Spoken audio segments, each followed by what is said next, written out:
required monthly test of the emergency alert system. Had this been an actual emergency or dangerous situation, official messages and directions would have followed the alert tones.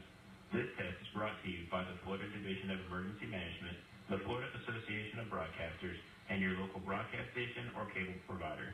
This concludes the required monthly test.